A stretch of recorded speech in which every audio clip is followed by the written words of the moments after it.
Olá pessoal, sejam bem-vindos a mais uma videoaula. Dando continuidade agora ao nosso estudo desse início do processo da colonização do Brasil pelos portugueses, a gente conversou bastante sobre as populações indígenas que já viviam aqui não só no que vai virar o Brasil, mas na América de modo geral, né? E agora a gente vai começar a tratar dessa sociedade que vai se formar no Brasil. Eu falei com vocês, sociedade baseada na violência, baseada na escravidão, baseada no assassinato das populações locais. Então, assim, a sociedade brasileira, desde o começo, ela é uma sociedade baseada no conflito, na pilhagem. Sendo assim, eu queria falar um pouco com vocês sobre a sociedade do Nordeste. Porque se vocês repararem, a gente está muito acostumado a ver esse mapa do Brasil em pezinho. Mas, na verdade, esse não é o olhar que vai construindo esse país chamado Brasil.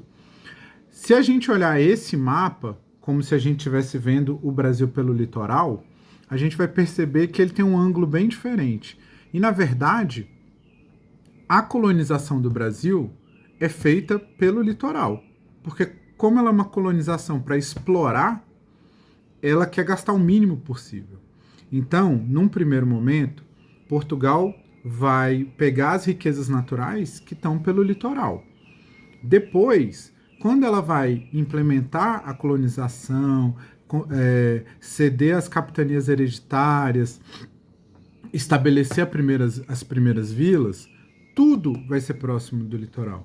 Até hoje, se a gente olhar, por exemplo, esse mapa da energia da luz do país, vocês vão ver como ele está concentrado próximo do litoral. E dentro dessa construção do Brasil, a ideia do sertão, que é o interior, foi sempre o contraponto desse litoral. O Brasil é construído em cima de várias dicotomias, e uma das mais importantes é o litoral e o sertão. O sertão como a terra esquecida, a terra a ser desbravada, a terra dos problemas sociais. E a gente vai ver que na literatura brasileira, no cinema, na música brasileira, por ser de lá do sertão, lá do cerrado, lá do interior do mato, da caatinga, do roçado.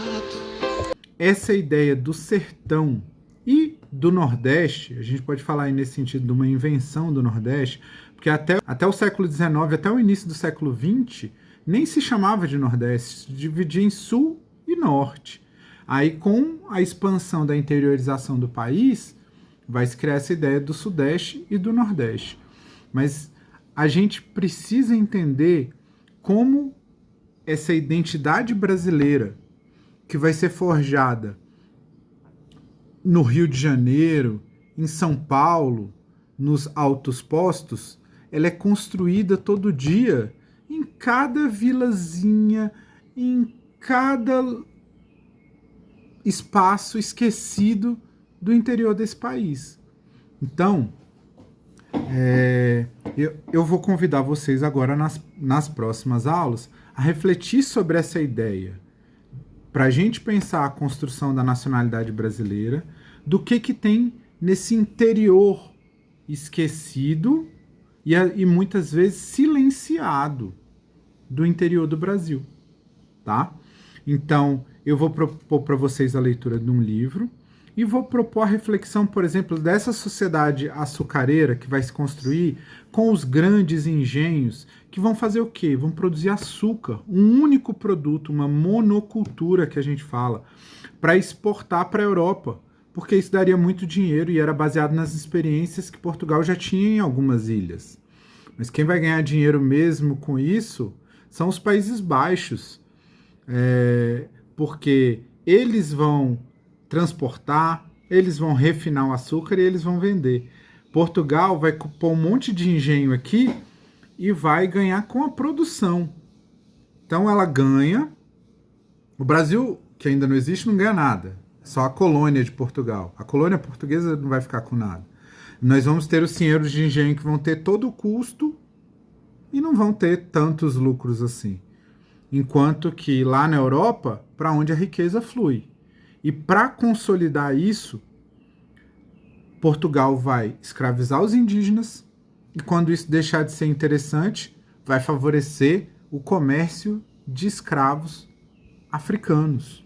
As pessoas escravizadas vindas da África vão movimentar tanta ou mais riqueza do que o próprio açúcar.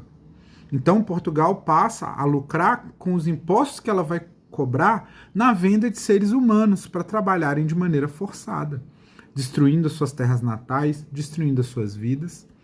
E é em cima disso tudo, de toda essa desigualdade, de toda essa violência, que vai se formar essa sociedade brasileira. Espero que vocês tenham gostado e até a próxima aula.